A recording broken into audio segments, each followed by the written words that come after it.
Mic check. Mic check.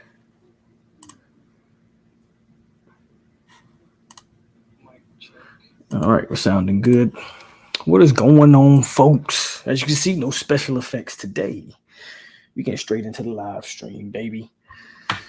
Why? I feel like there's a couple things that's worth talking about. Other than the fact that Blake Nicholson should be committing here fairly shortly. It's a Tuesday. It is a Tuesday, but once again, man, it's just one of them nights. I ain't got nothing to do. Plus, there's some things that I think kind of transpired lately that I feel like talking about. So, hit the like button, subscribe, share the video, man. Let them know we live tonight as Blake Nicholson should announce here, I believe, within the next 30 minutes. We're not, no Boston College talk tonight. We'll wait till tomorrow for that, right? We're going to talk about Boston College tomorrow. What I do want to talk about tonight, as we wait for the commitment, the Arizona State rumors. Ooh, have you guys heard that? I want to address it. I just want to talk about it. I also want to talk about this stretch of games that's coming up. This stretch of games is going to make or break your season. And I want to touch on Wake, NC State, and Clemson. Not necessarily like previewing the teams, but just what those stretch of games mean and what's the worst you can come out of that to still have this type of season you want to have. So we're going to talk about Arizona State and if that's even like feasible. I have my own thoughts on it. And we also once Blake Nicholson announces here, we'll talk about that. I think you got for Florida State, you got to really be in a good spot there. I mean, you got to feel pretty comfortable, right? Got to feel pretty comfortable with that one. I feel like I had something else on the docket I wanted to talk about that I'm forgetting about. Injuries. I want to talk about these injuries too. That's the other thing that I wanted to have a discussion about. The injuries, the depth. And again, I don't want to preview Boston College, but I want to touch on the injury situation around Boston College. We're going to preview Boston College tomorrow on The Hangover. Typical Wednesday show as we always do. But tonight, a little impromptu stream just to kick it, wait for an announcement here coming up shortly, and just talk about some of the stuff that's going on, the rumors, and just that stuff. So let's get a roll call because that's what we do. We hit this roll call and then we're going to dive right in. 30 people in here. Hit the like button. Chris Robinson, Orlando Moon at check-in, Priscilla Chestnut, Dang Bay, Island Boy, Todd Pope says hit that like. Tyler Hidden, Hypnotic. Dang, Tyler, that's cold. Marcus Lewis, FSU, Tony. You know what? I'm tripping. Let's restart that. Chris Robinson, Orlando on that check-in, Priscilla, a Dang Bay, Island Boy, Todd Pope, Tyler Head, member of the 863 Tribe, Hypnotic, Marcus Lewis, member of the 863 Tribe, FSU Tony, member of the 863 Tribe, Ray Fitty, Boxing Monster, member of the 863 Tribe, Zozuki, Norvell Central, Champ 99, RD, Lance Lackey, 904. So what's good with y'all tonight on this Tuesday? Hope y'all having hope you had a good Tuesday.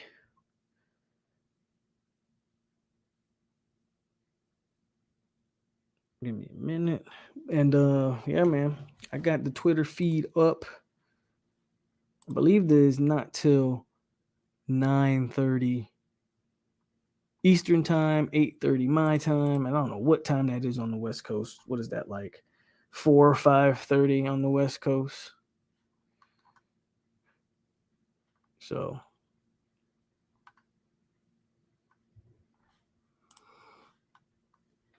Travis did practice today. That was fun trolling Aggie T2Y. So 6:30 Western time. Got it. So where do we start?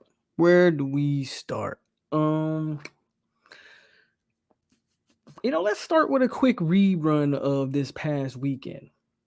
Obviously, we beat Louisville in a game where the Marvin Barnes was good. Montre, what's up? In a game, where you lose. We're gonna touch on these injuries a little later. But we beat Louisville. Blackshear was good. But we know that, right? We do what we do. 3-0, It is what it is. There's talk of whether or not we should be ranked. This is another topic I want to get to. So we'll just cruise right on into the topics. Should Florida State be ranked? I believe we are 27 in the AP poll or the coaches poll, one of them. I really don't know because I honestly don't care about a ranking in the third week of the season. That means absolutely nothing to me. I think preseason rankings are a joke, have always been a joke. So you get a team like Texas A&M, they lose to an unranked App State and don't fall out the rankings. And then they get a game against a ranked Miami. That the only reason Miami's ranked is because of a bunch of preseason hype. But they have yet to show that they deserve to be in the top 25 with games against the almighty Bethune-Cookman and Southern Miss, a Southern Miss team that won 2 games last year. Bethune-Cookman that I think is like winless. So A&M apparently has a good win on their record because they beat overranked. And I won't even say Miami's overranked. It's just in week 3 with that schedule, how can you say anybody deserves any ranking? I've always been a proponent. Ranking should not be released to the 5th or 6th week of the season. There shouldn't be preseason rank. There shouldn't be a preseason ranking. Great speed, Bethune-Cookman, right? So that's the point. Like, and it's just a conversation on Twitter. Obviously, social media runs these fan bases. And, people are debating, should we be ranked? We should be. It doesn't matter. Being ranked in week 3 does not matter at all. As you can see, I'm going to tell you right now, LSU is going to finish better. LSU is looking like a good win. You see what they did to Mississippi State the other night.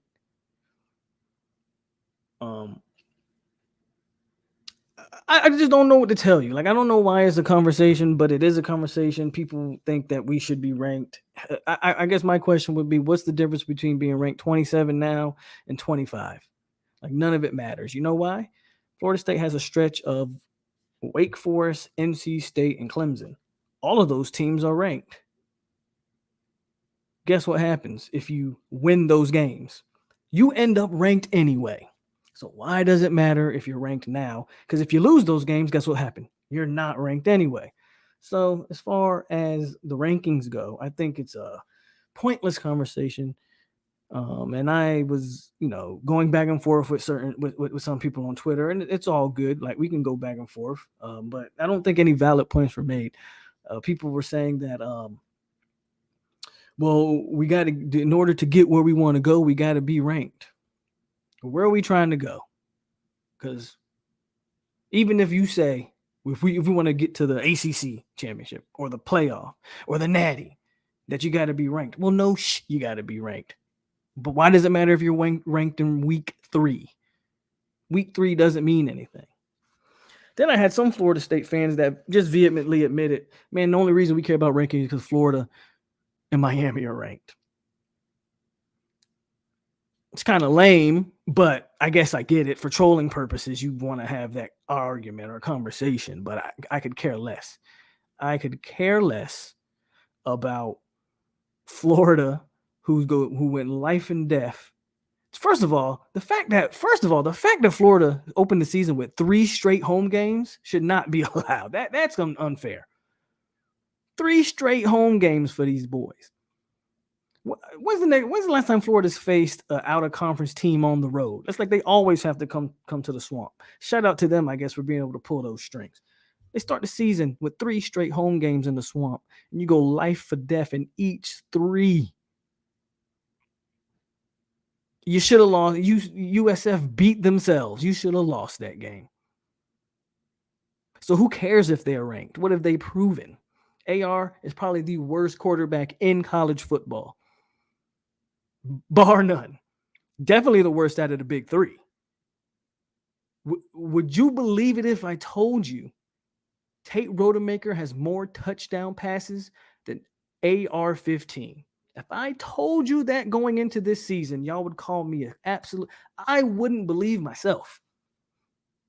If I heard somebody on a computer screen with a mic and a headset or some kind of publication that has any type of credibility say that AR-15 would have less touchdown passes than Tate Rodemaker, I'd immediately block him, cancel him, say this guy has no idea what the hell he's talking about. He's a joke of a podcaster or a football analyst or whatever you want to call him. But no, that is the case. And so we really care that Florida's ranked. They better, honestly, I give them a great chance against Tennessee. They always beat Tennessee. Tennessee is Tennessee. Like, I'll believe Tennessee beats Florida when they beat Florida. Like, Florida never loses to Tennessee. So it wouldn't even shock me if they beat Tennessee. But come on, man. Come on. Tate Rodemaker has more. Tate Rodemaker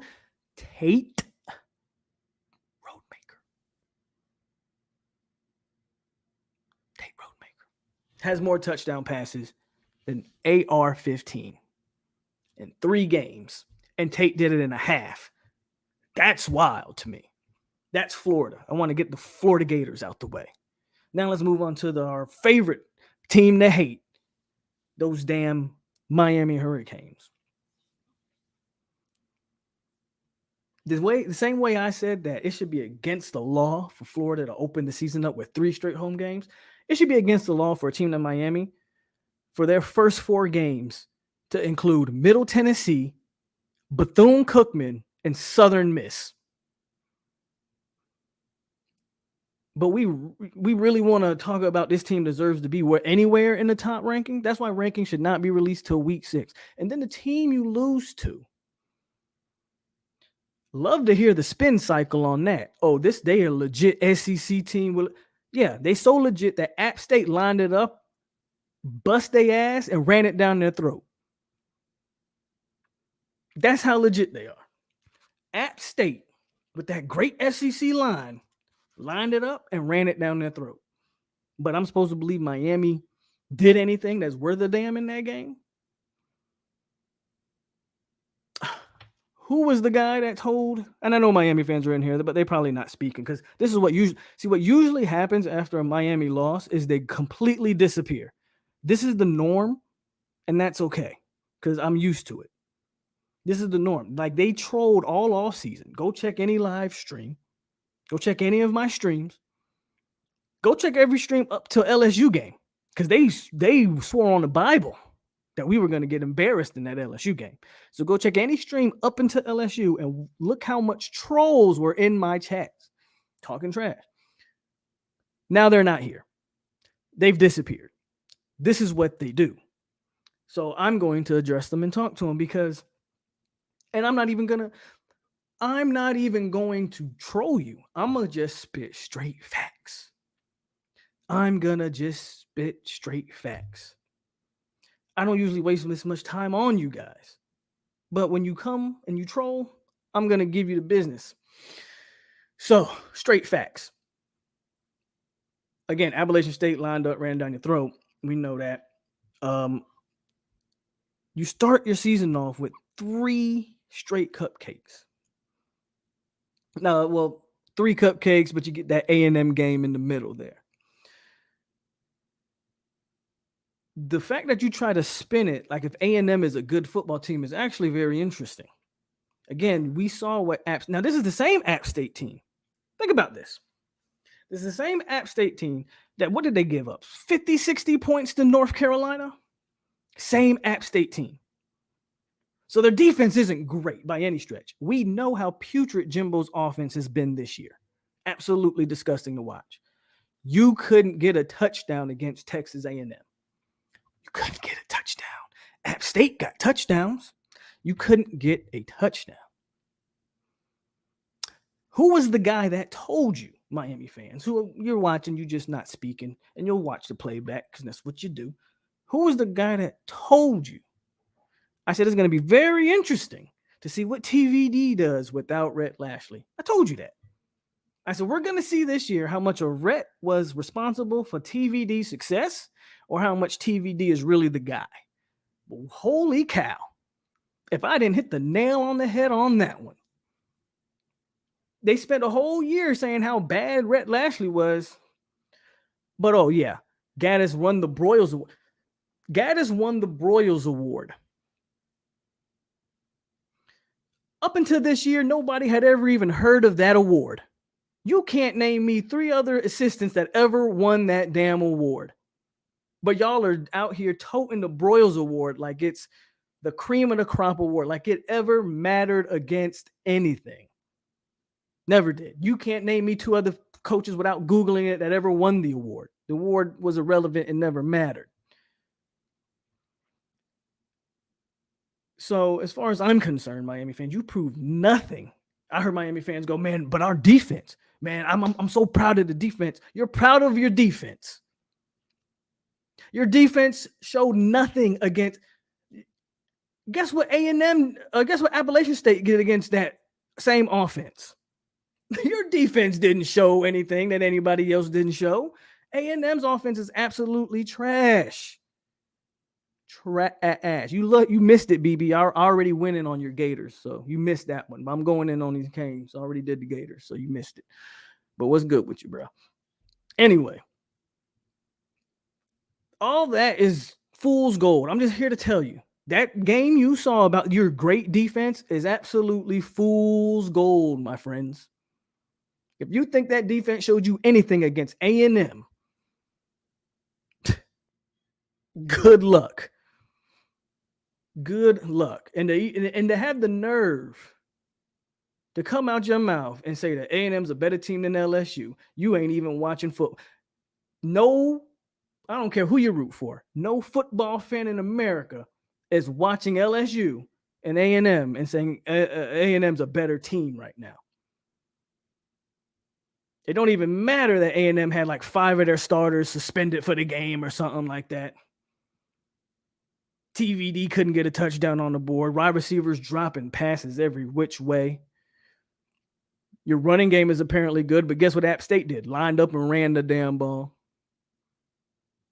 So I just wanted to start this show with the first 18 minutes on that. I wanted to let you guys know how we really feel. You spent a whole offseason and then bam, reality hit you in the face. It's not even the fact that you lost.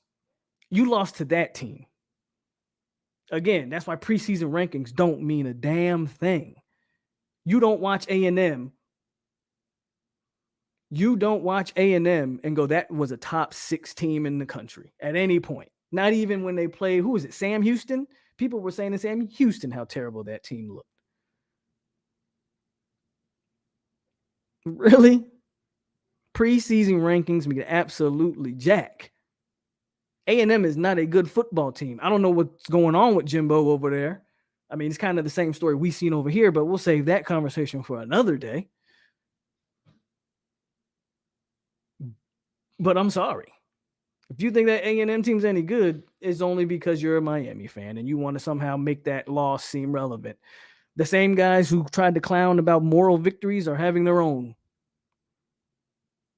The beautiful thing for Miami fans, and I'll leave it at this and end this conversation here, and we'll move on to the next topic because I'm getting a little sick of wasting this much time on y'all.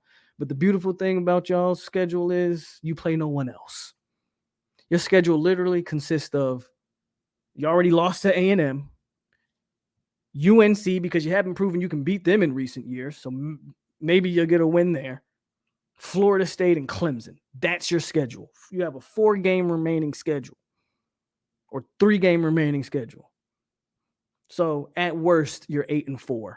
God forbid you lose to someone you're not supposed to. That Mario hype train is going to come crashing, burning, and set ablaze if he dares lose to Virginia or Virginia Tech. Holy cow. Can you see the headlines if that brother loses to Georgia Tech? Oh, or Cuban brother, Cuban Jesus, whatever you want to call him. But that's it. That's all I got to say. Shout out to the Hurricanes for showing that games always have to be played. Nicholas is not committed yet.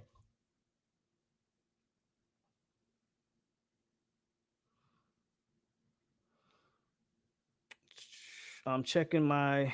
No, he's not committed yet. They have the hats on the table. Florida State is on the, I guess, the right. Oregon's in the middle. UCLA's on the left. For those who like to read the hats. As a matter of fact, I'll put that up here on the screen so y'all can see it. For those people that like to be the hat experts and think that, you know, they can tell a commitment by the type of hat you got on the table. Let me see if I can find it. I just had it. Let's see if I can find it. I know we got some hat experts in the chat.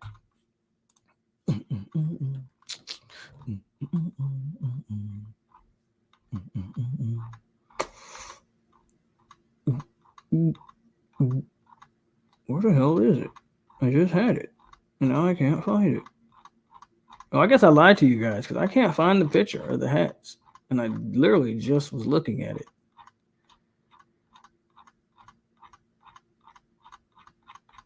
Let me hold on.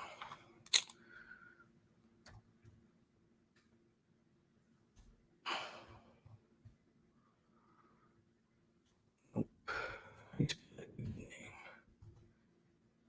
There he is.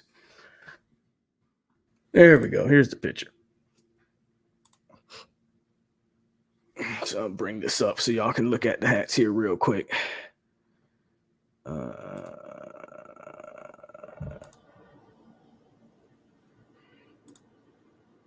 Oh, that was loud. There you go. See, so there's the picture of the hats. By courtesy of 247 Brandon Seminole. As you see, Florida State, Oregon in the middle, and UCLA. Let's go to the comment section, man. See what y'all talk about.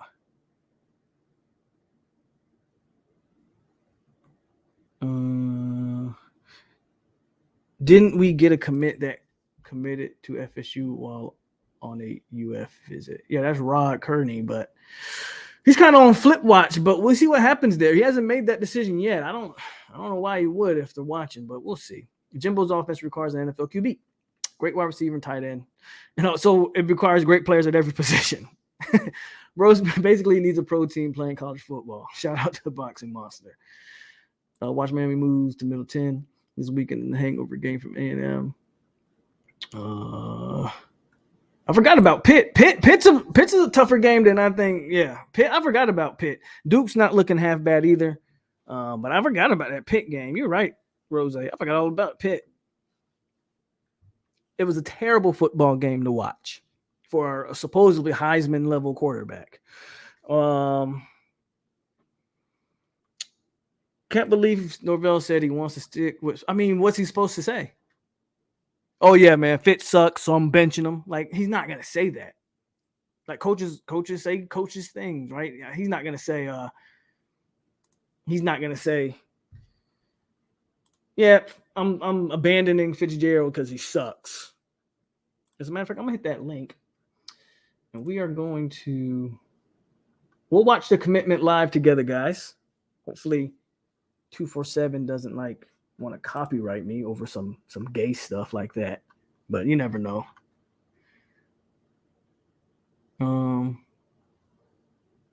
Jimbo needs the coach in the NFL. His offense is too complex. I'm not gonna lie, Oregon hat looks fitted. They told you we got hat experts in the chat, and he says the Oregon hat looks like the hat. So we'll see if legit gets it 226. What's going on? Yeah, I'm gonna air the con. I just made that decision. Yeah, I'm gonna do it live. It hasn't started yet, but I'm gonna do it live because why not?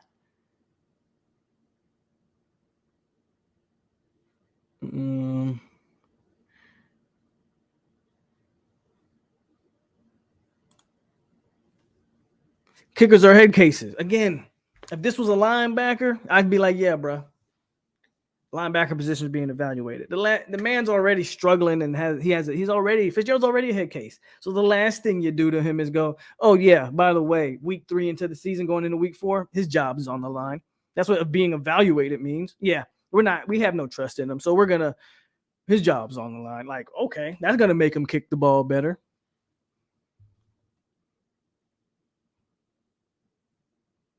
What's up, Enzo?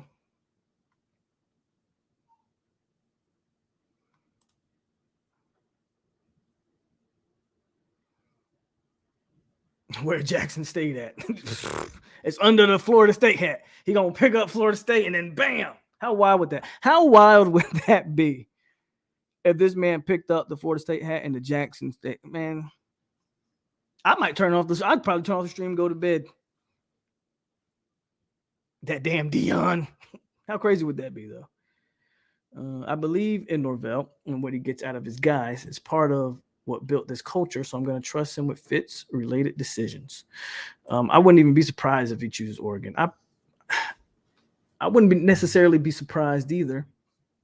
I mean, it's a West Coast kid, but I mean, Florida State, you put all this work in on this kid and you got this relationship.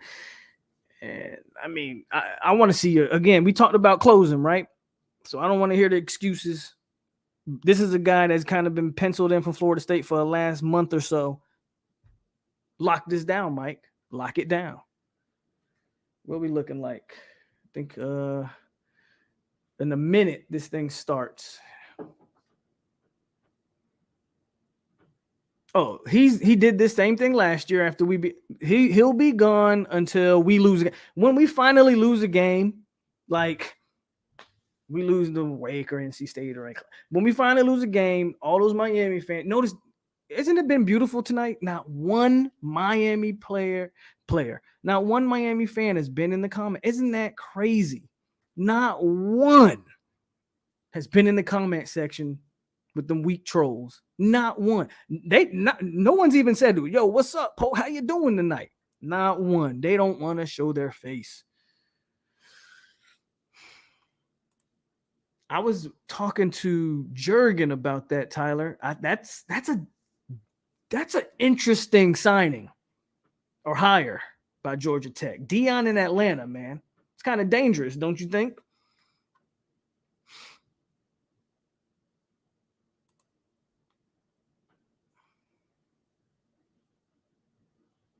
No, absolutely not, Rough Rider. I wish Terrence Lewis the best, but no. I know we need a linebacker, and he was a 5-star. Nope. He's got too much going on with him. Nah. We used to back in the day. Lorenzo Booker, Travis Johnson. I think Chris Ricks is from California. Somebody can correct me if I'm wrong there.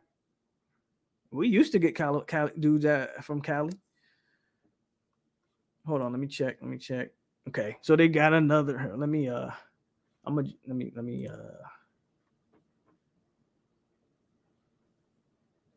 on. Let me share the screen. We'll put it on. Hasn't started yet, but it's about to.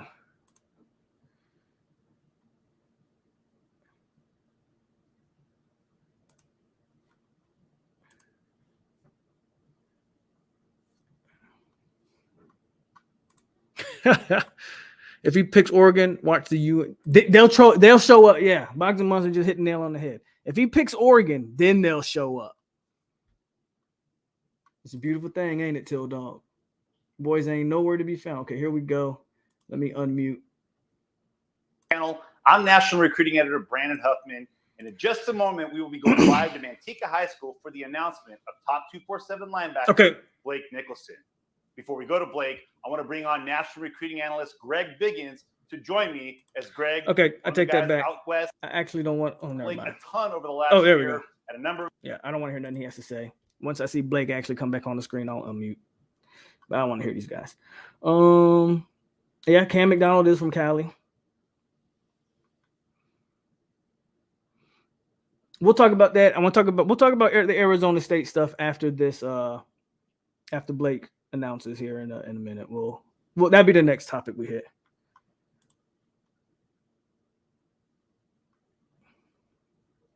Prime to Auburn. I don't like that mix. Personally, I don't. Deion and Auburn, I don't. It's interesting because of his relationship with Nick. That's an interesting dynamic. I kind of like him better in Georgia personally. I don't think Prime would take the Georgia Tech job because of Georgia Tech's academic standards. But Auburn, I don't know. I don't know about Auburn. Yeah, that's really what I was just thinking about. Like Deion to Auburn is an interesting dynamic. Yeah, Ricks was a Cali kid. No, Terrence Lewis actually has hit the transfer portal. He's not at UCF anymore. Myron Rolle was from up north. I think Myron Rolle is from New York or New Jersey, actually.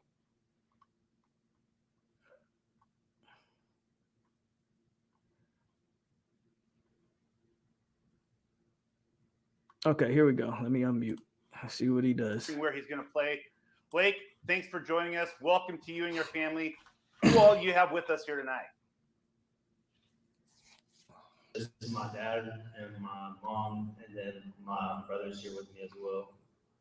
All right. Well, Blake, we first saw you about a year and a half ago up at the Northwest Showcase in Oregon. And at that time, when the camp started, you had just one offer from Fresno State. You got your first Power 5 offer that day from Oregon State. And now here we are a year and a half later. You've narrowed it down, 25, 30 offers from all over the country. You've narrowed it down to Florida State, to Oregon, and to UCLA. What has this process been like over the last year and a half from a relative unknown to now a national recruit who's got offers from all over the country? I just feel like it's a crazy experience. Like, I honestly never thought that I would be here. Is Dad's undershirt giving it away? I don't know if you can see my mouse. Doing extras with the team and just this whole Oregon. Kind of like a roller coaster, to be honest. I'm assuming Dad and Mom are gonna take off their. We'll get to your announcement in just a second. Jackets and hoodies. I know this has been a process, and I know there's. But I don't know, man. Community of people that have been around you from your. I'll be honest with you, man. If we can't pull this kid after putting all that work and resources and effort. Announce and tell everybody where you're going to go. I wanted to give Randy, you the opportunity to Randy wasn't the hire that we thought he was, right? For you during this ride. That's what I was just saying, Ray. I think Dad might be giving it away. He should have pulled a zipper up. He helped me throughout this entire process, just kind of pushing me to go to camps, pushing me to work out, helped me on Twitter just to get noticed out there. So I feel like without him, I couldn't be where I am right now. And then just the rest of my family and friends just supported me throughout the entire process and motivated me, really helped me. And then most of all, it's just thank God for blessing me with all my talents. All right, Blake. Well, this is what everybody is tuned in for. They want to know where you're going to be playing. All right, here we go, folks. Football, so the floor is yours. Go ahead and make that announcement. Well, I'll be taking my talents soon. Hey! One for the good guys, baby. Booyah! Oh, rookie showed up. There we go. We got us one. Lenore showed up. What's good, Lenore? Wasted no time. Florida State is the pick for you. That's a big win, obviously, for Mike Norvell. We got us one, folks. Booyah! And the tip of the cap to Derek Ray, who I know you've known for a long time, was actually at Oregon State where you got your first Power 5 offer. But what was it about Florida State that made the Noles the pick for you? Hey, when the last time? I just feel like the two times I visited there. When's the last time we had a white linebacker, y'all? Like, no cap. From the fans as well. When's the last time we had a white linebacker? I'm excited for this one, bro. We might have us the next Luke Kinkley on our hands. And all that. But, I mean, the coaching staff's always been 100% with me. Just never really kind of led me on or anything like that. They always been just basically 100 from the start. You're leaving the state of California to head down to Florida to play your college football. Was it a hard decision to know that you're going to be going to the other side of the Bjorn country? was a He was a that you kind of DN. were looking forward to, kind of something Joe? that maybe intrigues you to have that opportunity to play down in the Southeast. It's a Daryl Bush in the 90s. Wow. Location was never really like a factor in my commitment. Like I was just going to go to the best place for me, whatever's going to make me. Yeah, I'm saying it here right now. Luke Kinkley 2.0. You heard it here first. I have to be the best player I can be. But we're starting the week off with great news. Could we end the week with some bigger news? How big of a relief is it? But this was a good 3 or 4 one. games into your senior season. You've got a couple of postseason games that you're going to be playing in. But how big of a relief is it to have that decision made, knowing that you're going to be playing at Florida State? I just feel like it's a lot of weight off my shoulders, to be honest. I feel like just throughout the entire process, kind of been stressed, just from kind of pressure, just from fans, coaches, and just everybody. So just finally getting to know where I'll be playing my next 4 years is just great. All right, well, ladies and gentlemen, Blake Nicholson, an All-American Bowl selection and a Polynesian Bowl selection, commits to Florida State. A big win coming from the Golden State, heading down to the Sunshine State. Mike Norvell coming out west to snag one of the best linebackers in the country. I'm going to go ahead and close this out. We got us one, folks. Matter of fact, I got to make my tweet, so give me a minute. All right, like I said, I'm calling him. You heard it here first. Baby Luke. What's up, Drea?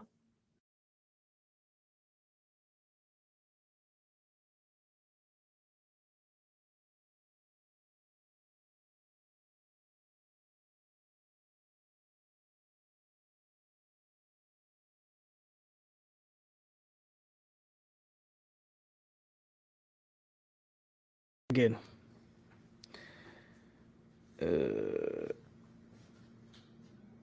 Okay, I'm back. Let me find. I'm trying to find. There we go. Let me say. Let me make a tweet here, real guys, and then we're gonna hit on to this Arizona State rumors. But if you're just joining the stream, if you have some math homework, if you're just joining the stream, or you don't know, you missed a live announcement. Blake Nicholson, 4-star linebacker, 6'3", 200, out of California, has committed to the good guys. And we have coined the nickname Baby Luke.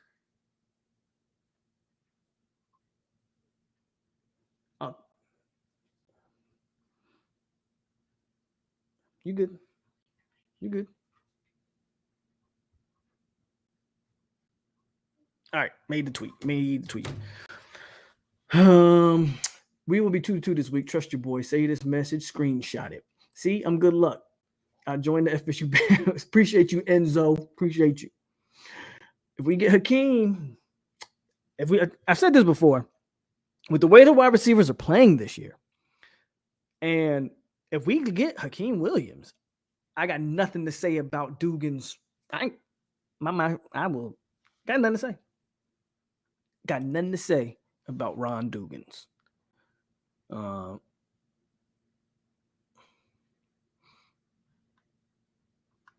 Blake also plays running back. Well, he gonna be a linebacker here, but shout out to him. I have seen some of his running back tape too. We'll talk a little bit about injuries.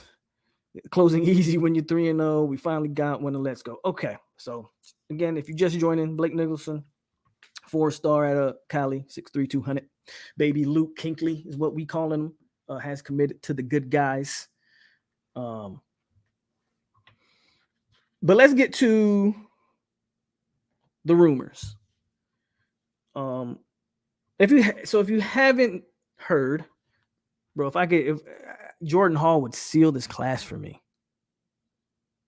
Why is Alexa? Why is Alexa listening to me talk? See, that's why I don't like Alexa. It's listening to me right now.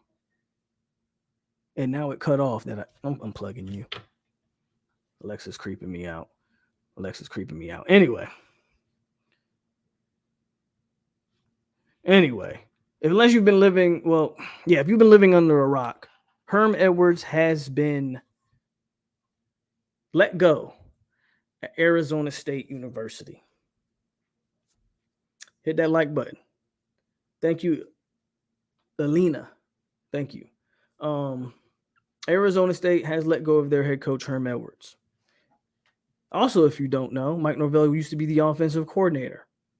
So an article came out from, albeit a very biased Arizona State site. So take everything with a grain of salt that we are going to discuss here tonight.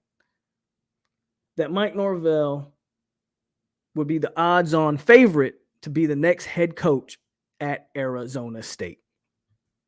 I have no reason to believe that they wouldn't be interested. No one's actually going to be banging down the door to coach at Arizona State. But there's a few questions that need to be asked. One, would Mike Norvell take that job?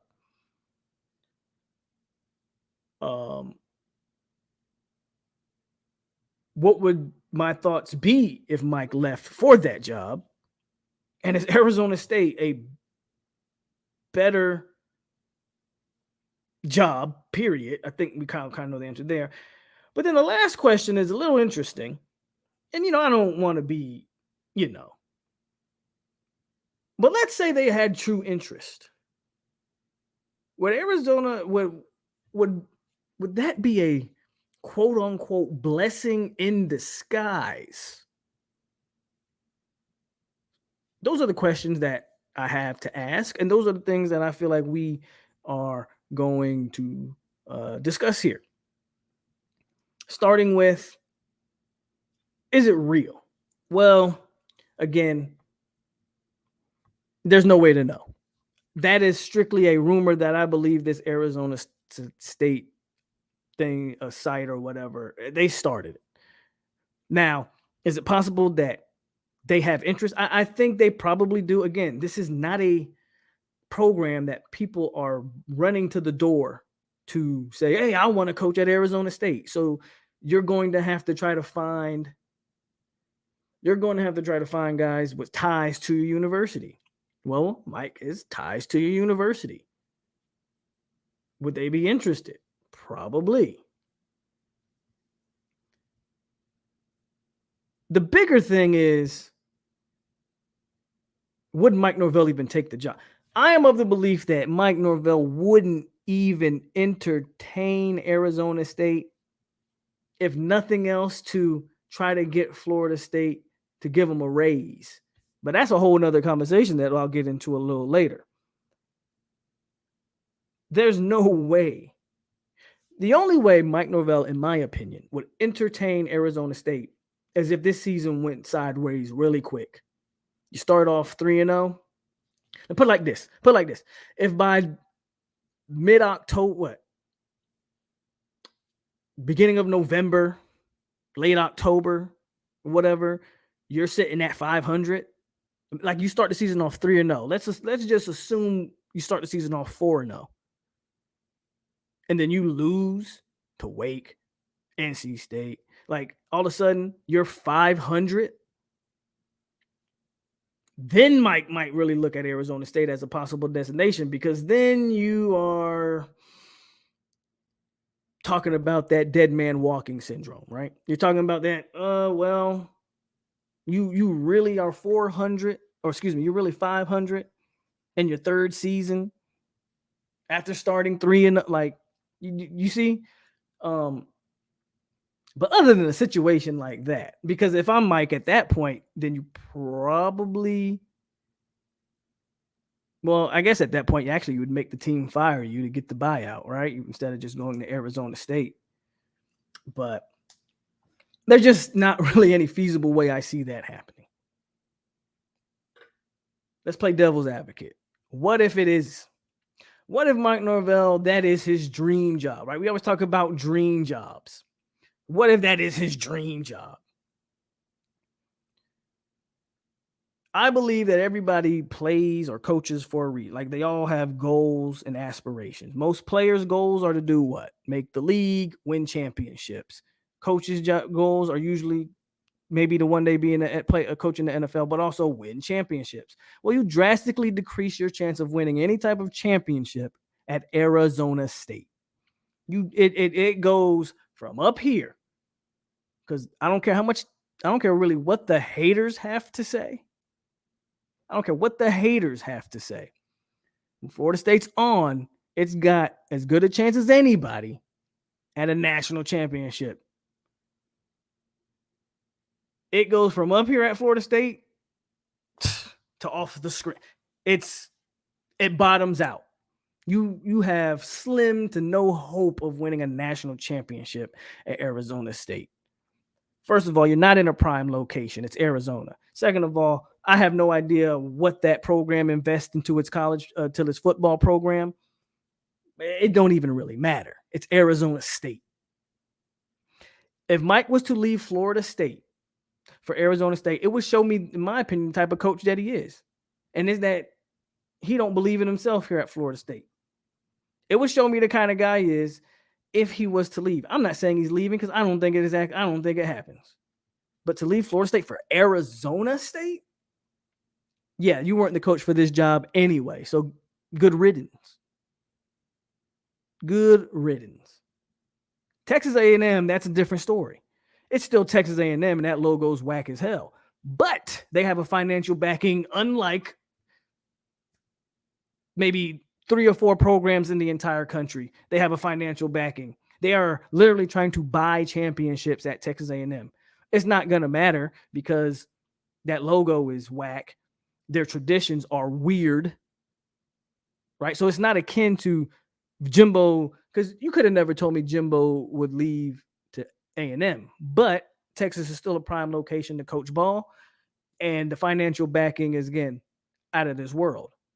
No one's going to A&M because they care about the tradition of Texas A&M.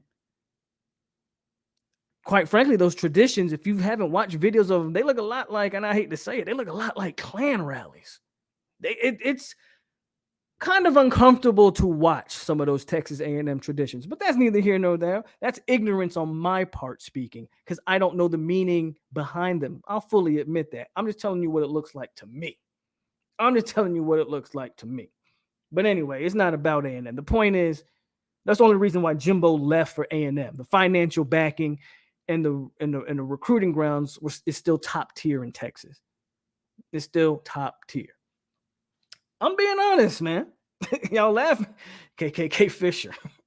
I'm just telling you what it looks like to me. If you ever haven't, watch a video of that stuff. They're carrying around the torches, and it's kind of weird, bro. Cold. It looks weird, man. That's all I'm saying. Again, I don't know the culture there. I don't know the meaning behind it. I'm just telling you from the outside what it looks like. Arizona State don't even have that, though. What's the tradition at Arizona State? What do they do? And I don't want to make this an Arizona State. I'm sure that's a fine institution with fine fans. So I don't want to disrespect them. But Mike Norvell is not leaving Florida State for Arizona State. First of all, he didn't work this hard for 3 years to get this team at a respectable level, to all of a sudden pack his bags up and go to Arizona State. And again, if he did, then that would tell me everything I need to know about Mike, and he wasn't the guy for this job anyway. But again, I don't see that happening. I don't see that happening.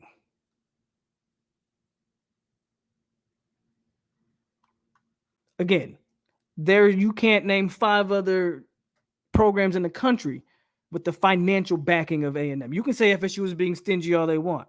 Sure, I don't disagree with you. It's not necessarily about that. It's about Jimbo wouldn't have took Arizona State if it opened up. If they could have offered, Arizona State could have offered Jimbo $10 million a year, and I guarantee you he wouldn't take that job. And then there's more to it.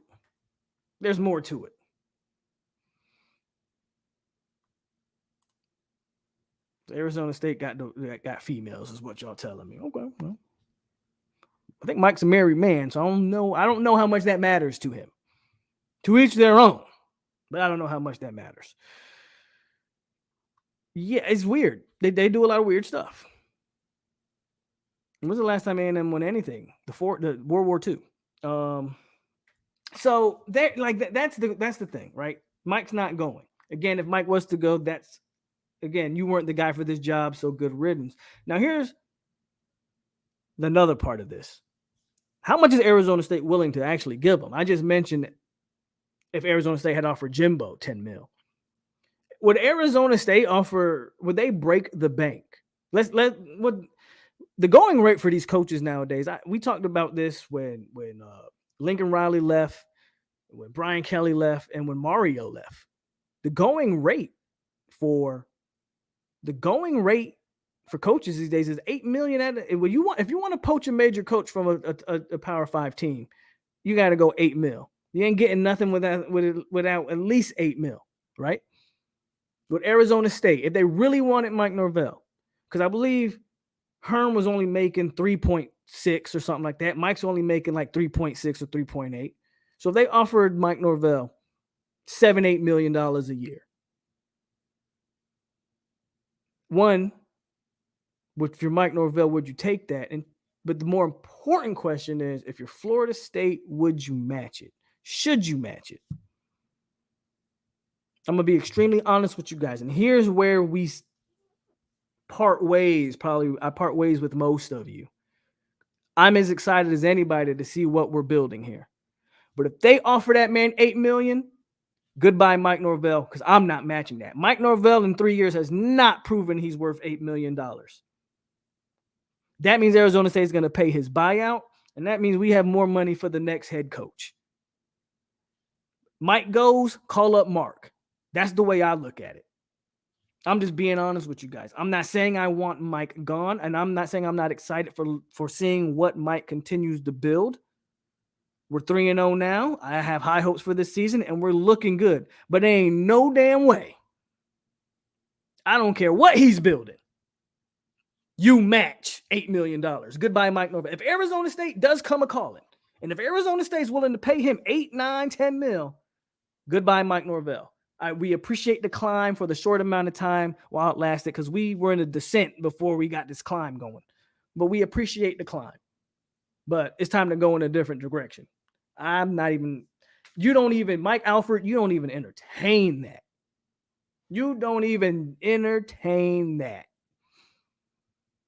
I'm just being honest with you guys. And I know some of these Mike Norvell fans aren't going to like that answer.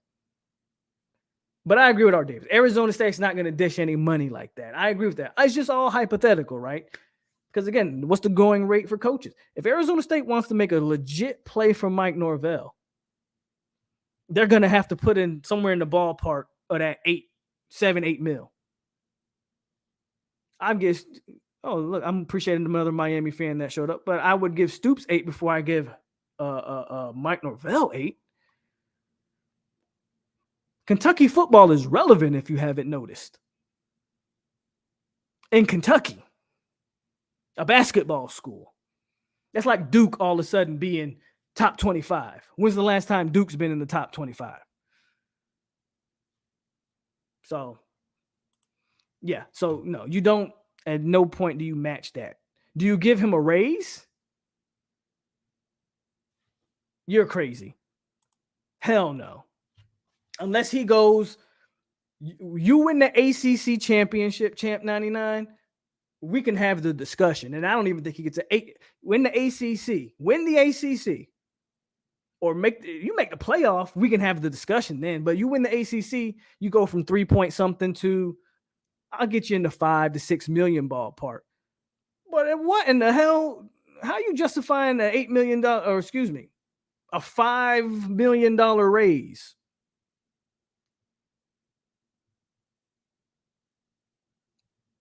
What? Nah, bro. Nah. You call up Stoops. I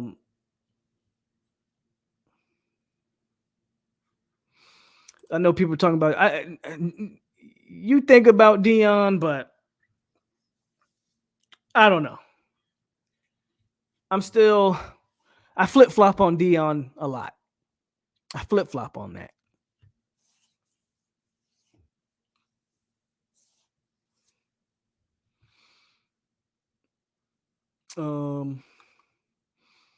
Herm was making 3.8. Norvell's making, so they were making the damn the same amount of money. So 6 mil would suffice to get Mike.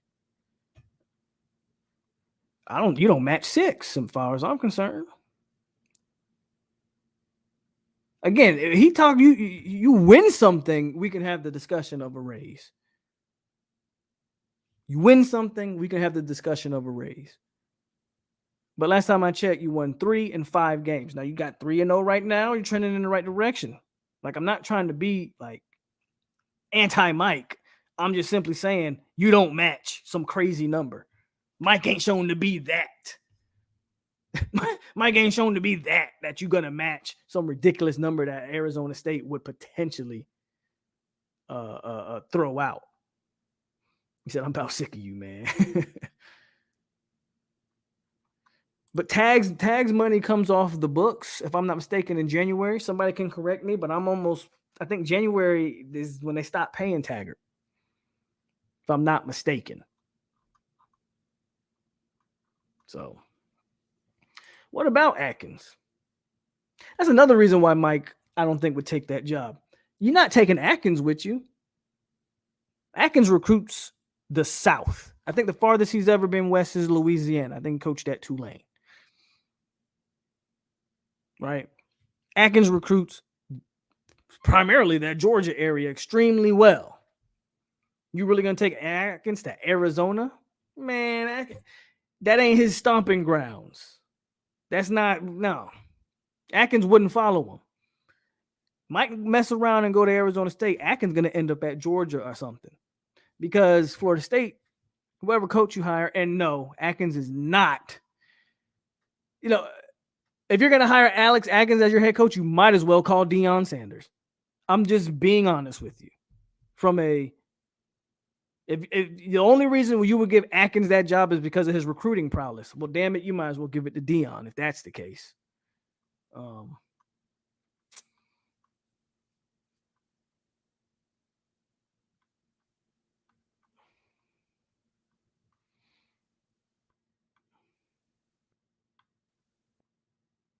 10 to 12 if you want Stoops, then you pay what you got to pay to get who you want. That's the nature of the beast we're in now, people. Like, those numbers don't concern me. It shouldn't concern anybody. Like Champ 99 said, you already paying Taggart.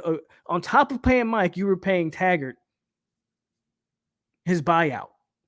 How much do you think that was amounting to a year? They got the 10 to 12 million to pay Stoops if they want him. They've already shown that.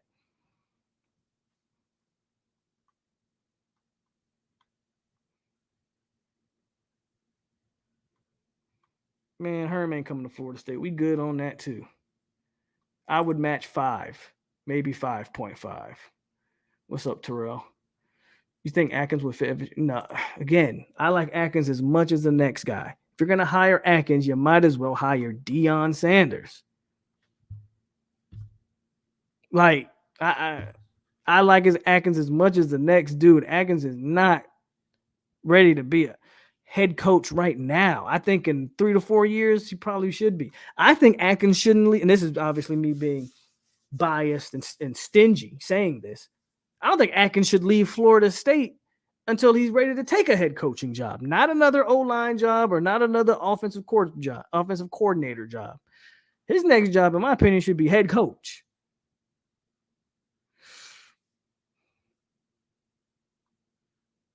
Arizona State ain't getting. Deion's not going to Arizona State. There's a lot of things I don't know, and there's a lot of things I do know. One thing I will put money on, I'll put on my entire bank account on, is Deion Sanders going to Arizona State. Deion's staying in the South if he goes anywhere. He's not going to Arizona State.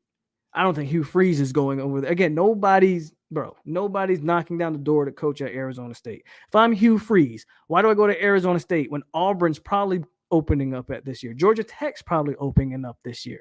Bro, I stay in the Southeast. What's up, William? Again, Atkins would be a fool to take. I think Atkins is smarter than that. Atkins is not taking that. Hell, now Nebraska might call him, but if you're Alex Atkins, and I understand Nebraska's going to give you a nice pay raise, but just you don't need to leave for that money. You're going to fail at Nebraska. You can't, I don't care who you are, you can't recruit at that school. This is not 1990. This is 2022 going into 2023. Kids do not want to go into the cornfields, bro. No, nobody wants to play in Nebraska. That's why Scott Frost failed there. He tried to recruit Florida kids. They ended up going out there and only hitting the transfer portal a year later. Nobody wants to be there. Nebraska, I hate to say it, is like a dead program. Your best bet, recruit the Midwest kids and see what you can do there. And maybe have a few good seasons every now and then. Nobody's trying to go out there, man.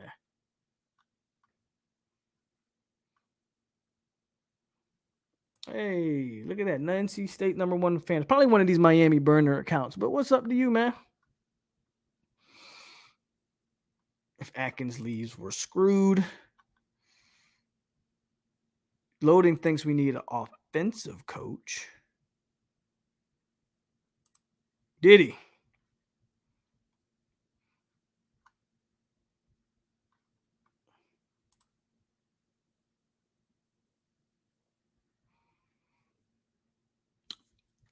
Well, again, Norvell has to earn that raise. It's my opinion. Obviously, I'm not in charge of the money. So, at the end of the day, I don't really care what I say, champ. I just don't think you match that money. Might go again. I predicted a 9-3 season. If you go 9-3, would I give Mike a raise? Sure. I wouldn't double his salary because you're bidding against yourself at that point. Don't pay a man more than you have to. That's just like business 101, right? Don't overpay a guy that nobody's really looking to hire, with no disrespect. But seriously, I'm not going to give him a raise and get his salary up to $8 million a year. It's not like no one's coming knocking on the Mike Norvell door to get him out of here. Even if he wins 9 games, I don't think anybody would come knocking on his door like that. I think Marcus said it. Do you go from 3.8 to 5 point something? Sure. I wouldn't be against giving him a 5, getting his raise up to, getting his salary up to $5 million. Especially if you win 9 games, trending in a direction like that. You win 9 games, you just got Blake Nicholson. Presumably, you get Hakeem. If you win 9 games, you're probably keeping those commits. You might even flip some guys. You might get some bigger commits down the road. You're probably going to finish with a top, I don't know. I'll go 15 class if you win 9 games. That's probably me being a little generous. So you would justify, in my opinion, getting paid $5 million a year. But I'm not matching no 8 crazy. I'm not matching no crazy number.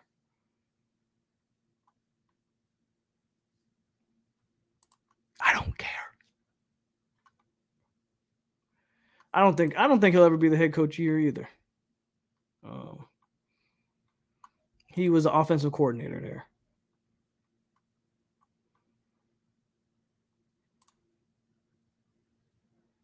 Well, appreciate you for coming in here, man.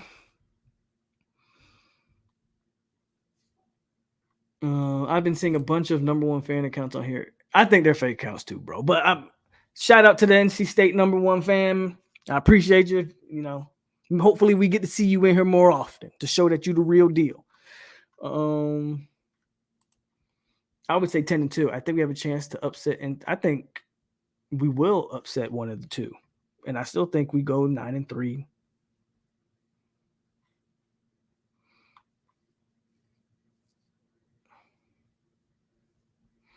Todd says the Harris twins. Didn't they commit to UCF? The Harris twins. So that's just the Arizona State rumors, man. Again, I don't even know if there's any real credence to any of that. Just a conversation worth having. And then we'll finish out with this last topic. And this is, I'll combine the two. Like, this is the injuries that we're dealing with and what do they mean? And also this stretch of games, bro, that we have. How important is it? You know, and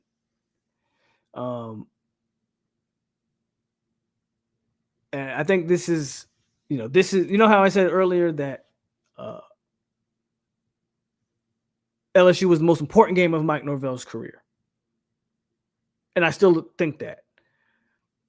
But now we're reaching into the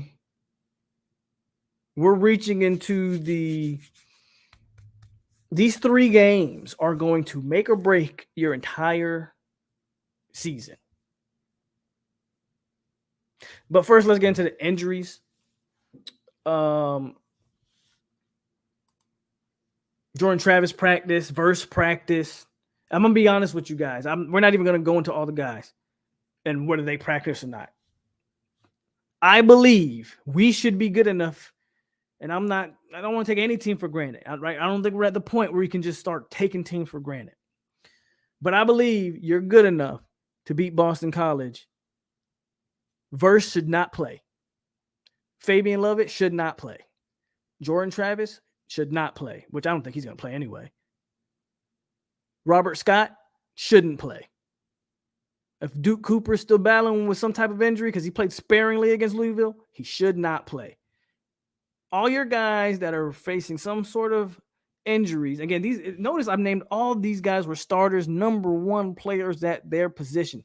None of those guys should not play. You should not need them for Boston College.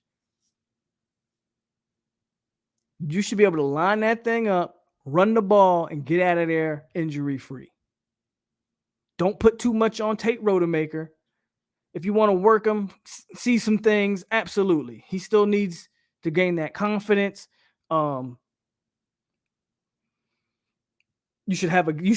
now you should know what he does well, what he doesn't know well, and the game plan should be tailored to specifically what Tate Rodemaker does and doesn't do. So this game plan we should see at Boston College should be specifically tailor-made for him. So he should have some success. Obviously, you got to see what kind of defense Boston College is. Boston College going to sell out for the run like Louisville was doing and leave one-on-one on the outside with zero man coverage?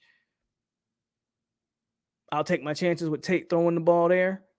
But I would not play any of our guys that are injured or questionable. I wouldn't play any of them. I wouldn't play any one of them. Now, I know we're like a 16, almost 17 point favorite in this game. I don't care about that because I know Boston College is not very good. And we get them at home, which should be a plus. We get out of there in a 10-point win, I'm happy. Like, we get out of there a 3-point win, I'm happy. Because I wouldn't play any of – I just – Patrick Payton, get ready. You finna start. Darius Washington, you play good in a backup situation. You finna start. Who else am I forgetting? Ronaldo Greedy Vance is actually, believe it or not, Greedy Vance is your highest graded DB this year. I don't really care much about PFF grades. But I mean, that accounts for something, right? Greedy Vance, get ready. Unfortunately, number 7, you should be able to play with Boston College. JT, go ahead and sit this one out. At Rodemaker, we got you. But there's no way I'm playing any of my injured guys. Fabian Lovett, go ahead and sit back down. Hey, Joshua Farmer, Jarrett Jackson, that rotation of guys, Malcolm Ray, get ready. Y'all finna play. We should be good. That O-line is terrible at Boston College. Then I think I have Flowers. Is he hurt? I think I heard Flowers hurt, but he might not be hurt. I don't know. But that court, they're just not a good team. We should be able to win this game. And with that said, I wouldn't play any of my guys facing injuries. They got Woodbay. Does Woodbay? I think Woodbay still plays for them. I didn't miss your Herb. I was just on a roll, but I appreciate you, bro, with the $5 donation. He says, "Keep up the good work, bro. I appreciate you, man." Clickety clank, clickety clank. The money goes into my piggy bank.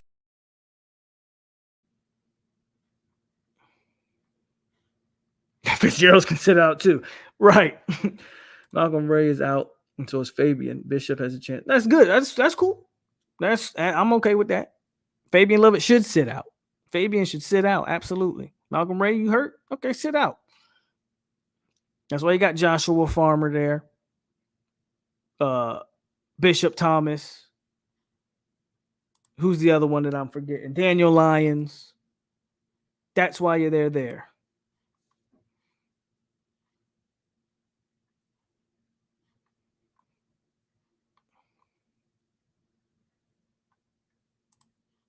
That's tough. Just because of that, I would kind of like to see Verse play, just so I can see him dominate this guy. But guess what? Patrick Payton, you on scholarship, make work. Do what you're supposed to do. Like, again, we should be all right, y'all. We should be all right. Dennis, and that's another thing that I didn't even mention. All these D tackles hurt. Move Dennis Briggs inside. You still got Byron Turner and your Patrick Paytons, your Leonard Warners. Yes, I know I said Leonard Warner, but he's a body. You should be okay against Boston College. Great question. Till Doug says, what receiver will boss up this week? We'll talk about that tomorrow, though, on the Boston College preview. We get 2 or 3 to Wake Forest. So you hit the nail on the head, VJ, and we're going to get into that conversation next, and that'll be the last conversation we have of the night. Because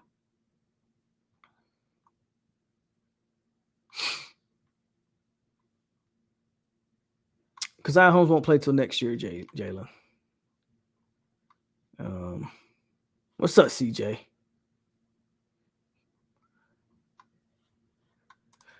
Three-game stretch. Let's get to it. 3-game stretch.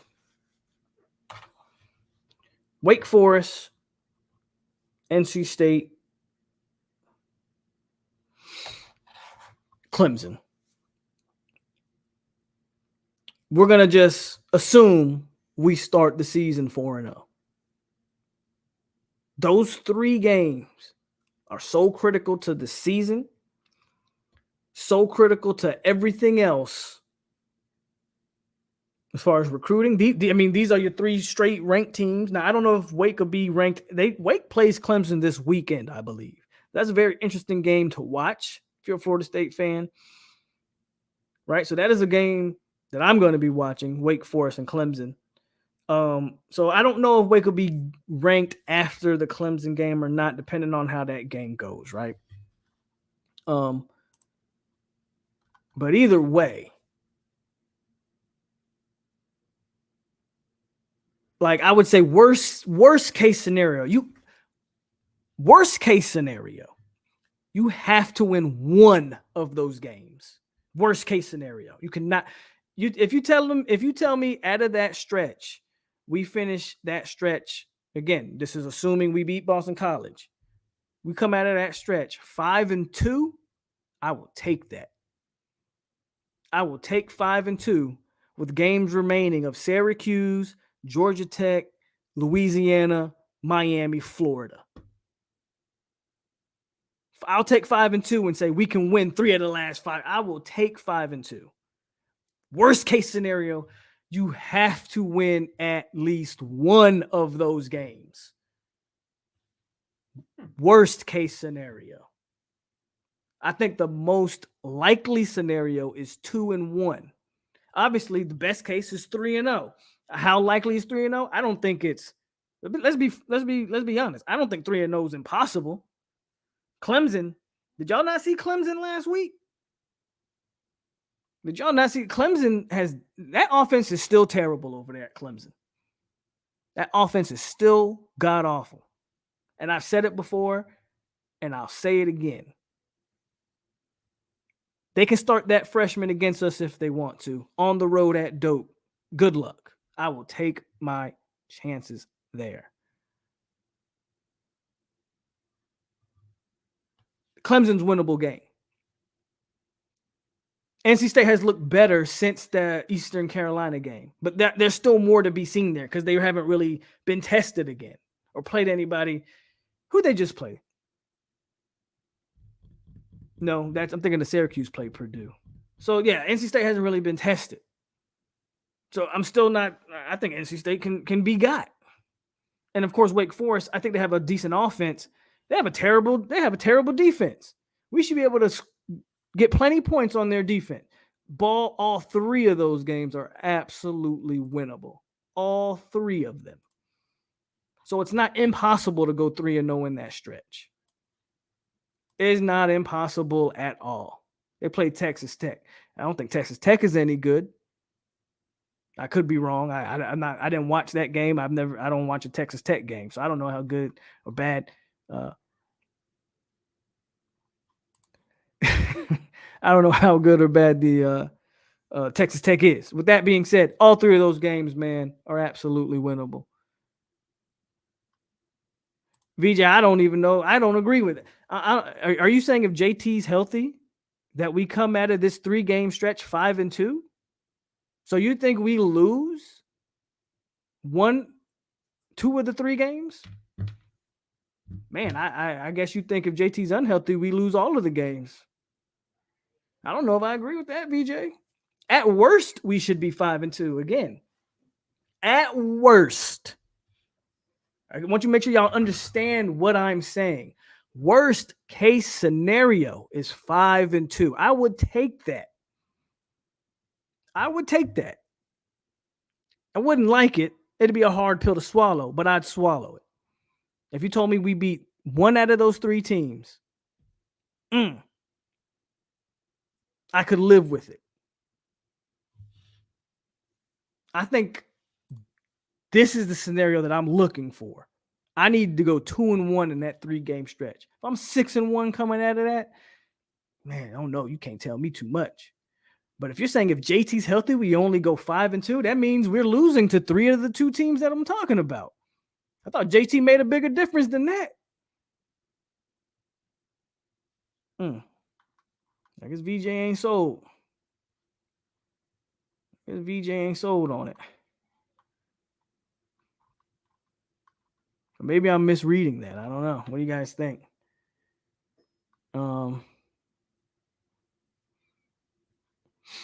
Every game is winnable from here out. Health is my only concern. I'm with you, Rio. Not only when Mahomes was there, not really only when I still didn't watch him then. 1 to 2 years, Clemson is done. If JT's healthy, 7-0. I won't say that much. But you know, Wake's, I think, the best offense you're going to play in this stretch. The good thing about this stretch, no mobile quarterbacks. I like my chances. No mobile quarterbacks. Clemson struggling offensively. People are saying NC State struggling offensively. Again, didn't watch the game, so don't want to say that's my diagnosis, but I'll trust you if you say that. After finishing the 2021 season with a 67.3 team grade, Florida State is currently number 1 in the country. Okay, that's what's up. Again, I don't really pay attention to PFF, but for what it's worth, shout out to Florida State for being the number 1 graded team in the country.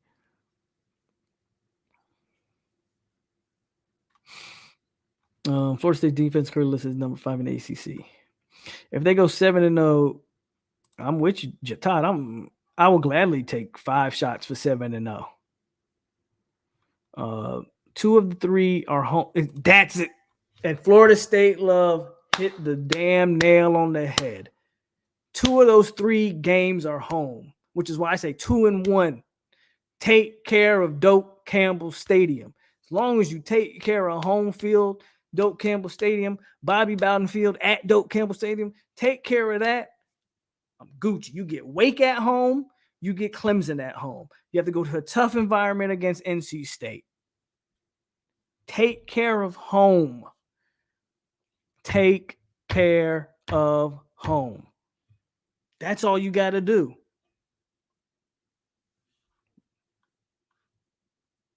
Which is why I say don't play anybody against Boston College. I'll take Clemson at home, bro. I watch with this team. And again, it's a new year, different team. No Jermaine, obviously. But I watch this team going to Death Valley and, for all intents and purposes, should have won that game. I don't care if it's DJ Ugalele, Clay Klubnik, the backup kicker. I don't know who playing quarterback for them boys. I'll take my chances with Florida State at home. NC State has less talent than Clemson, but they get that home. They're going to have that home field atmosphere. And if Florida State does their job, that NC State Florida State game could be a prime time ranked matchup, right? So that atmosphere will be electric. I'll take Florida State. That Clemson-Florida State game, if we do our job, that should be that we'll be at home. I think Clemson might be the more winnable game, but I will obviously concede that NC State's the least talented team as far as you want to match up talent. But you're getting Clemson at home. As long as that offense continues to look the way it looked, I think Clemson might be the more winnable game. PFF grades are stupid.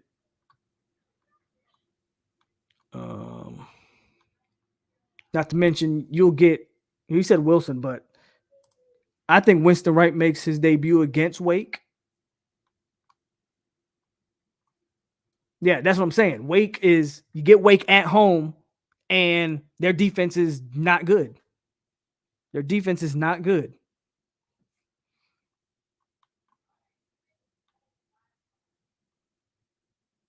So a lot of y'all are on the same page as me.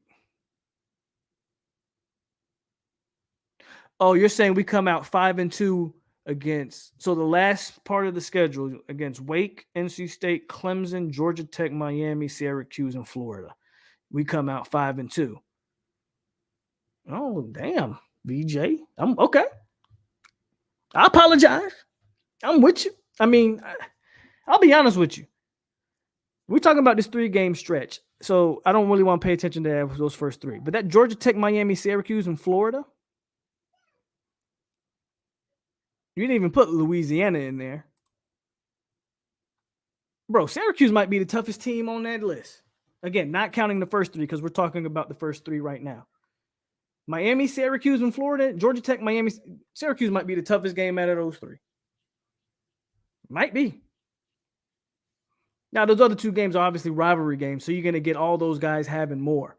But I don't know, man. Syracuse look like a better team than everybody else on that list.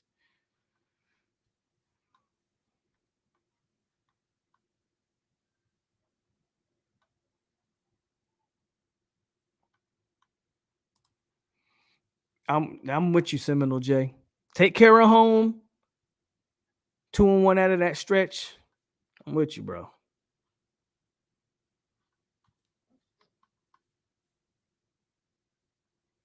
So this 3-game stretch is really gonna, like, all the people who are crying to be ranked, do your job in this next 3 games. Obviously, we're kind of skipping over BC. I'm gonna say about BC the same thing I said about Duquesne. Yeah, I'm gonna look past them. I'm not a coach or a player, so it's not my job to pay attention to Boston College. Plus, we're gonna do a whole.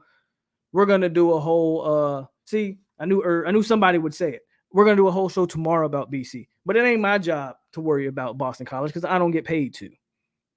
I'll let Mike Norvell better have the team ready for Boston College. I'm looking past the same way I look past Duquesne. I'm looking past Boston College. That 3-game stretch will define this team, and it will either have you in the hunt for the ACC title, because if you go 2-1 in that stretch, you're probably, because all 3 of those teams are in the same division, right? Got to assume that those 3 teams, again, Clemson's going to play Wake, so one of those 3 teams are already going to have an ACC loss. So depending on who wins that game, we can knock them out of the race. You go 3-2-1. Obviously, you go 3-1 in that stretch, and you can almost you go 3-0 in that stretch. You can guarantee. I think you could. I mean, you'll still have Syracuse. You might be able to guarantee the ACC championship game, not winning it, obviously, but if you beat Clemson, NC State, and Wake, right? 2-1, and you're still sitting real pretty for it. 2-1, and you still, those 3 games will define your season. If you go 0-3, so you're just a mediocre run-of-the-mill football team. Because once you started playing the good teams on your schedule, you went back to being what we've seen the past couple years. So my question in the chat would be, if Florida State goes 0-3 in that stretch, are they really improved? Are we making any real progress? I would argue to say no, we're not. I can deal with 1-2 because there's more games to be played after that. But 0-3, I can't do it. 0-3 means you got lucky to beat LSU because you just caught them at an early time in your schedule. And then everything that everybody was saying about you is right. You only beat up on Duquesne, Louisville, and Boston College.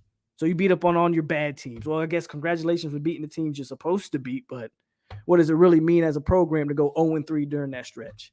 That you still can't play good teams and win games? 0-3 is unacceptable. I will take 1-2 because at least it shows me that you can beat one of the better teams on your schedule. But I want at least 2-1, obviously.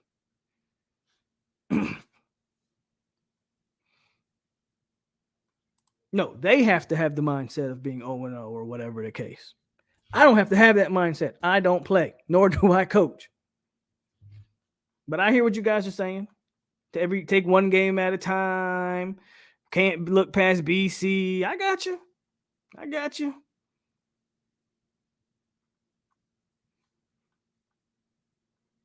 Appreciate you, Pharrell.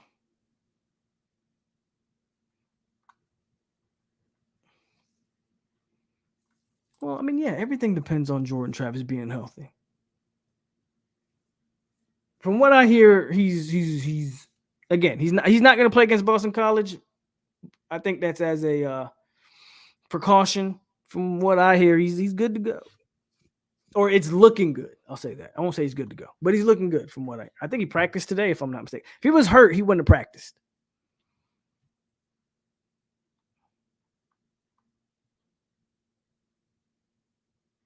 Bro, that's what I'm trying to tell people. Everybody like, no, bro, I'm not coaching, nor do I play. It's my job to look past and speculate on what could be.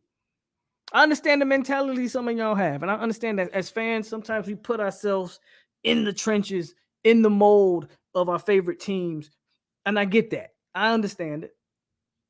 But I can look past Boston College. Because I'll tell you right now, you lose to Boston College, well, who cares? You lose to Boston College, and we'll be having a different discussion next week. I'll just say that much. I get it, but Boston College is not a good team. So you lose to Boston College if you want to. Okay, well, if we on upset alert, then again, we can have a different discussion next week.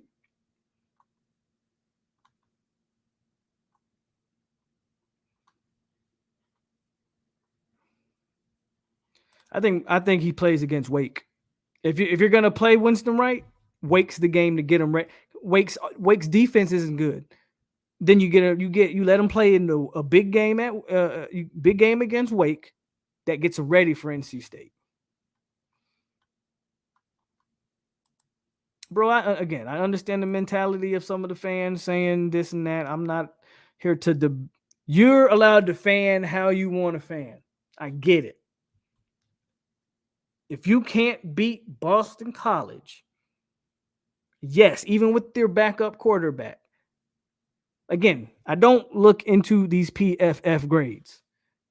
But Florida State has like the highest graded run blocking O-line in the country. It's up there like the top 5. It might be the high. And if there's one thing that I'll say, well, the PFF grades align with what we see on the field.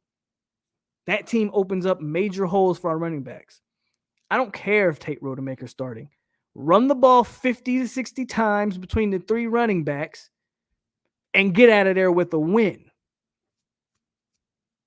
We'll talk more about Tate tomorrow and him going forward and what I expect from him. And I don't want to talk about Tate too much tonight.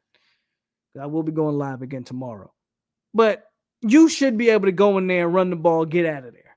Your defense, even with Fabian, and again, I would sit out Jarrett Verse personally, even with those guys sitting out, should be able to attack a terrible Boston College O-line. The game is won in the trenches, folks. Boston College don't have the trenches on either side of the ball that this game should be in jeopardy at any point. If we were looking at a team that you said, well, they're not a good team, but man, that defensive line can really get pressure, then we might be in trouble. Then I'll give you a point. We should be fine in this game. I'm not saying we beat them by 15 or 20. Again, I'll give me a 10-point win. I'll make my prediction tomorrow. But we should be able to win this game, bro. We should be able to win this game. I'm looking past it. I believe I've seen enough from this team that if you can play LSU's defensive line, Louisville's defensive line, Louisville's O-line, you can beat Boston College even without Jordan Travis. VJ says 35-13. I'm with you. I don't need to win that big, but bro, that's what I'm saying. We should be able to win this game. No, don't look past them. Again, I'm looking past them.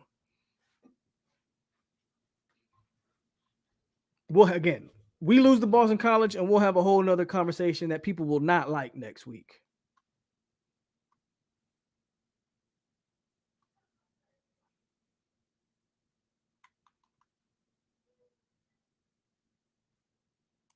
He was practicing today from what I saw. I also saw some pictures of him full body, like he's not wearing a boot, but I could see he was wearing pants, but I could see the wrap on one of the ankles or foot area. So again, he's not going to play. Jordan Travis is not going to play. And again, we'll talk more about what the game plan for BC should be tomorrow. But I would say I'm not worried about Boston College.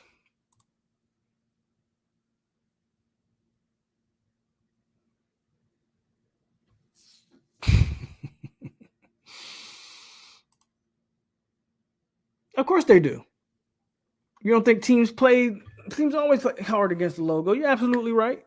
But you still got to have talent. Heart only going to get you so far. Heart's only going to get you so far. The problem, again, this isn't a team that has talent that just isn't playing well. Boston College has walk-ons, guys, in the trenches. Boston College doesn't. They've lost players to injury. Like, they don't have the horses, is my point. I understand guys are going to play hard, but you still got to have some horses. Boston College don't have the horses.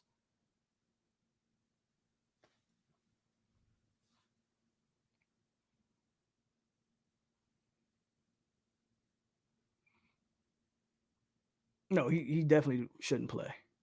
If Love is ready for say easy money, take Group in that second half, and will we see Duff? I don't know. I mean, if we're blowing Boston College out, you might see Duffy. I tend to feel like this. I tend to feel Florida State will win comfortably in this game and be in control, but I don't think this game will ever feel like a blowout. Like, I tend to think that you're going to win.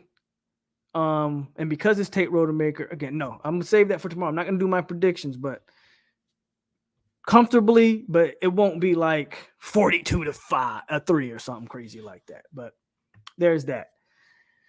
And then, there you go. As long as you don't get in your way, continue to play clean football, no penalties, mistakes, bro. I'm telling you.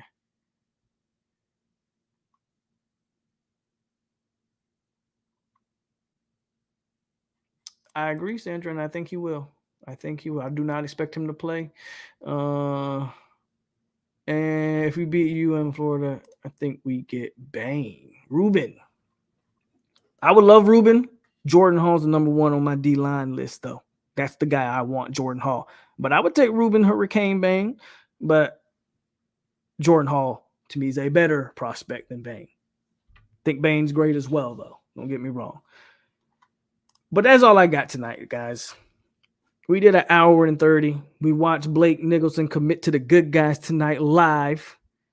You guys know I usually do a community post, but I've been on here. But you guys will get my community post as soon as I get off of here.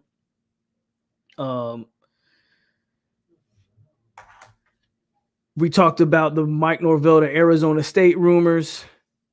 What else did we talk about? We talked a little bit about everything tonight. We talked about this recruiting, the most important 3-game stretch on the schedule, a little bit about Boston College. We're going to save that for Wednesday night hangover, so be sure to tune into that. Do I believe this class can be rescued now? I think you're trending in. If you get Hakeem, yes. Well, I think it's looking solid now. There was a lot of smoke with Rod Kearney or whatever. He hasn't decommitted yet, and I think it has a lot to do with the way Florida's playing. That has him still on the good guy's side. Obviously, you have a chance to add a 5-star here at the end of the week. You just added a 4-star linebacker. Before that, you added a 4-star running back. So it's coming along. You still need a quarterback recruit. Adangbe hit the nail on the head there. You still need a quarterback in this class. But I do think the portal is a valid option, as always, with the quarterback position. And again, I have my fantasy picks for recruiting, like DJ Chester and Jordan Hall, right? You still got guys that I would like to see us add. You continue to win games, you might be in the running for some of those players, right? But we'll see. But thanks for everybody who showed up. Kerry says his parents didn't look too happy. I think his parents are fine with his decision. They have a very good friend, his parents do, on the staff that they trust their son with. So that is one of the reasons why he committed to us. I forget that gentleman's name, but if you know, his main recruiter pretty much, family friend. I think his parents are absolutely fine with his decision. Plus, his parents are moving to the state of Florida. I think you're looking too much into that, Kerry, but to each their own. Absolutely, VJ. Absolutely. So it's okay, Sandra. You can watch it on the playback. I'm sorry. Let's go, Buttermaker. Yes, and his parents are moving to Florida. Absolutely. And Adengbe knows how to get us up out of here. So thanks for closing us out, Adengbe. Thanks to everybody who tuned in, man. Still got 100 people in here, but it's a Tuesday night, and we got to go. So hit that like button on the way out if you didn't hit it on the way in. As always, man, it's your boy POLK over here on 863 Seminole TV. Stay classy, Seminoles. Shout out to baby Luke, Kinkley, Blake, Nicholson, newest Noel. And we at ya. Go Noles.